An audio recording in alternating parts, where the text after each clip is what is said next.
السلام علیکم دوستو، آج جس طرح آپ کو پتہ ہے کہ غزہ میں جو اٹیک ہوا ہے اور مسلمانوں پر ایک بار پھر قیامت ڈھائی گئی ہے، مگر افسوس صد افسوس کہ ہر مسلمان نے بے حسی اور بغیرتی کا لبادہ اوڑھا ہوا ہے اور کسی کو کوئی فکر نہیں ہے، سب اپنے کام میں اور اپنی مصروفیات میں مگن ہیں۔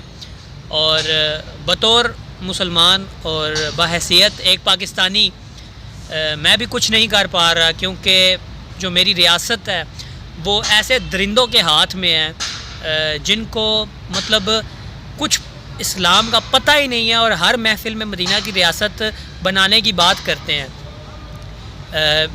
کچھ لوگ میری بات سے متفق نہیں ہوں گے، کچھ لوگ اس بات سے ناراض ہوں گے، لیکن میں آپ کو حلفاً کہہ سکتا ہوں کہ دیکھیں، اگر ہم لوگوں نے مدینہ کی ریاست بنانی ہے نا، جس طرح عمران خان صاحب بات کرتے ہیں، اور موضوع سے ہٹ رہا ہوں تھوڑا سا، صرف آپ کو ایک بات بتانا چاہتا ہوں کہ اگر ہم لوگوں نے مدینہ کی ریاست بنانی ہے نا، تو پھر ہم نے چائنا جاپان کو نہیں دیکھنا، پھر ہم نے لندن یورپ کو نہیں دیکھنا، پھر ہم نے خلفائے راشدین کو دیکھنا ہے، پھر ہم نے خلفائے راشدین میں سب سے پہلے حضرت ابوبکر صدیق کی سیرت دیکھنی ہے اور اس کا مطالعہ کرنا ہے۔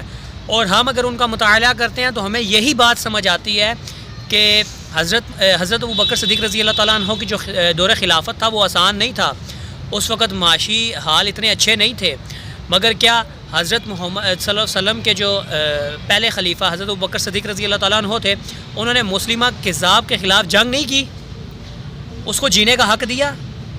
صحابہ کی ایک با صحابہ کی اتنی بڑی جماعت بھیجی، کہا اسے ختم کر دو، اور یہاں پر ہم دیکھتے ہیں کہ جو نئی مدینہ کی ریاست کا نیا ایڈیشن آ گیا ہے، جس میں عمران خان صاحب جو بنا رہے ہیں، اس میں وہ قادیانیوں کو عہدے دے رہے ہیں، وزارتوں پہ تعینات کر رہے ہیں۔ تو شرم آنی چاہیے عمران خان صاحب کو بھی، اور عمران خان صاحب کے جو جاہل سپورٹر ہیں جو کہتے ہیں نہیں وہ مدینہ کی ریاست بنائے گا، میرے بھائی ایسے نہیں بنتی، صرف کہہ دینا کافی ہوگا، کہہ دیا چلو ٹھیک ہے، تو کچھ کر کے بھی تو دکھائے۔ صرف ہمیں مدینہ کی ریاست کا لالی پاپ دے کر اس کے پیٹھ پیچھے آپ سارے وہ کام کر رہے ہیں جس سے اللہ اور اس کا رسول ناراض ہوتے ہیں، تو یہ کوئی وہ بات نہیں ہے کہ جس کو مان لیا جائے یا جس کو ہضم کر لیا جائے کہ نہیں آگے اچھا ہوگا، آگے بہتر ہوگا، آگے کچھ بھی نہیں ہوگا۔ تو یہ بات آپ سب اپنے پلو سے باندھ لیں، اور جو امت محمدیہ ہے اس کو اس وقت اکٹھے ہونے کی ضرورت ہے، کیونکہ کشمیر میں 100 دن سے کرفیو ہے، آپ سب جانتے ہیں، مگر ہم نے آواز اٹھانی نہیں ہے۔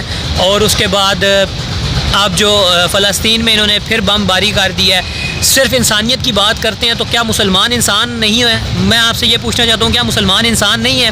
اور اگر ہے تو پھر ان کو حق کیوں نہیں مل رہے؟ یہی اگر کسی اور مذہب کے لوگوں کے ساتھ ہو تو ہم لوگ اچھل کر اپنی بھی ہم لوگ پروفائل اسی جھنڈوں میں، فرانس میں مجھے یاد ہے ایک بار حملہ ہوا تھا تو سب پاکستانیوں نے بھی فرانس کے جھنڈے لگا لیے تھے، تو آج ان کو فلسطین کے بچے نظر نہیں آتے۔ اگر آتے ہیں تو ہوش کے ناخن لیں، اپنے آپ کو تھوڑا سا اس قابل کریں کہ اللہ اور اس کے رسول کا جو دین ہے وہی برحق ہے اور وہی صحیح ہے، ہمیں اسی راستے پہ چلنا ہے، ہمیں کوئی نیا راستہ اختیار نہیں کرنا، اور جس نے کرنا ہے اس سے مبارک۔ ہم لوگ تو کم سے کم اپنے اندر جھانک کے ایک بار کہہ سکیں یا کہ ہم ایک سچے مومن کا حق ادا کر رہے ہیں یا نہیں کر رہے۔ تو میری جو ہمدردیاں ہی ہیں، کیونکہ ہم لوگ چاہتے ہیں اگر عمران خان صاحب نہیں کر سکتے، وہ اپنی آپ کو اس قابل نہیں سمجھتے، تو میں کہتا ہوں کہ ہر پاکستانی نوجوان اس وقت کشمیر کے لیے لڑنے کو تیار ہے۔ آپ انہیں ایک بار کال تو کریں، پھر دیکھیں کتنے مجاہد آپ کو ملتے ہیں۔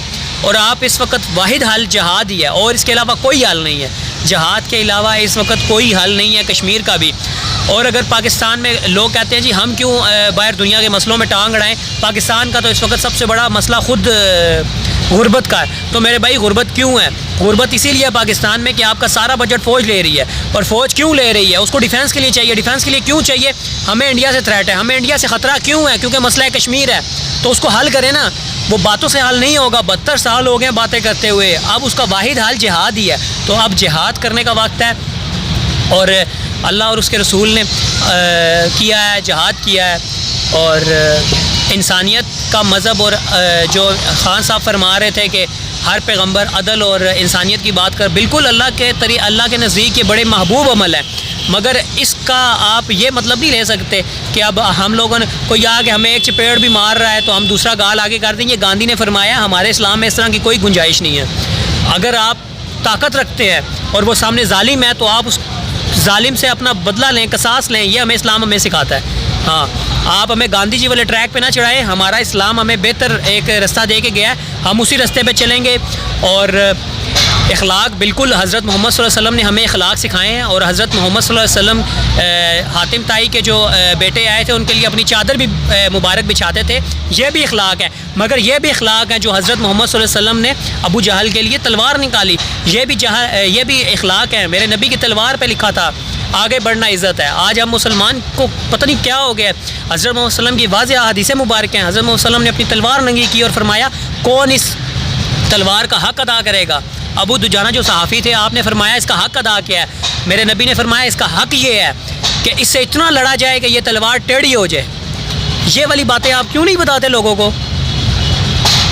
پھر ابو دجانہ نے فرمایا یا رسول اللہ اور اس کا حق کیا؟ انہوں نے فرمایا، آپ صلی اللہ علیہ وسلم نے فرمایا کہ اس سے کسی مسلمان کو قتل نہ کیا جائے، اور جس کے ہاتھ میں یہ تلوار ہو وہ جنگ کے میدان سے پھر واپس پیٹھ نہ پھیرے۔ یہ اس تلوار کے حقوق بتائیں آپ صلی اللہ علیہ وسلم نے۔ یہ میرے نبی کا دین، میرے نبی کا دین، میرے نبی کا دین۔ اب فلسطین میں ہو رہے ہم پاکستانی ہیں، ہم کیوں اعلان جنگ کریں؟ تو میرے بھائی، جب بنی خداداد جو مکہ میں قبیلہ تھا نا، اس نے جب میرے نبی کو پکارا تھا، وہ قبیلہ مسلمان بھی نہیں تھا، وہ غیر مسلموں کا قبیلہ تھا۔ اس نے فرمایا یا رسول اللہ، یہ مکہ کے لوگ ہمیں تنگ کرتے ہیں، ہم آپ کے ساتھ رہنا چاہتے ہیں۔ میرے نبی وضو فرما رہے تھے، آپ نے فرمایا نصرتا نصرتا نصرتا، آپ کی مدد ہونے والی ہے، میں آ رہا ہوں۔ یہ میرے نبی کا دین ہے۔ میرے نبی نے کھڑے ہو کے روڈوں پہ احتجاج نہیں کیا کہ ہم بنی خداداد جو قبیلہ اس کے لیے احتجاج کریں گے کہ ان کو رہائی دی جائے، ان پہ ظلم نہ کیا جائے۔ میرے نبی نے تلوار اٹھائی۔ تو میں آج مسلمانوں سے یہی اپیل کرتا ہوں کہ آپ لوگ اس دین کو سمجھیں جو میرے نبی کا دین ہے، اور جہاد کریں۔ یہ وقت جہاد ہے، اور جو غیر مسلم ہیں، جو امریکہ اسرائیل جیسے بڑے دہشت گرد لوگ ہیں، اصل دہشت گرد وہ ہیں، لیکن انہوں نے ٹیگ ہمارے مسلمانوں کی یہاں ماتھوں پہ لگا دیا ہے۔ تو ہمیں ہوش کے ناخن لینے کی ضرورت ہے، ہمیں عقل اس وقت آنی چاہیے، لیکن افسوس نہیں آ رہی۔ ہمیں فلسطین کے مسلمانوں کے ساتھ کھڑے ہونا چاہیے، اور یہ نام نہاد میڈیا جو کہہ رہا ہے کہ ان کو آزادی ہے، بالکل ہر چیز کی آزادی ہے، جس طرح کشمیر میں بھی لوگوں کو آزادی ہے، دراصل یہ آزادی نہیں ہے۔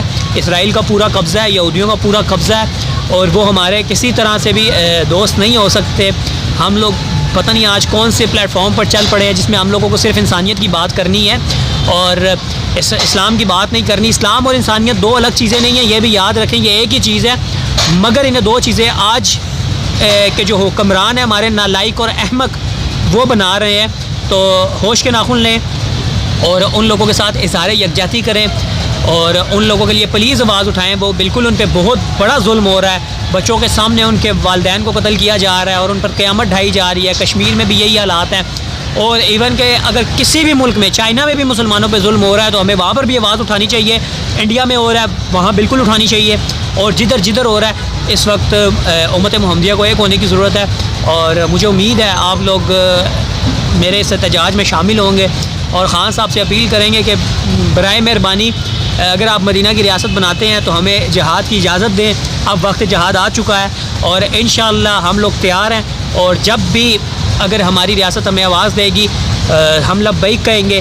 ابھی تک اگر ہم ریاست سے نہیں لڑے تو یہ بھی ہمارے نبی صلی اللہ علیہ وآلہ وسلم نے ہمیں تعلیمات دی ہیں، اور ہر ادارہ پاکستان کا محترم ہے، لیکن سب سے محترم میرے نبی کا دین ہے۔ یہ بات آپ لوگ کان کھول کے سن لیں، اور اسی کے ساتھ اجازت چاہوں گا۔ اللہ حافظ، اللہ آپ کا حامی و ناصر ہو، خدا حافظ۔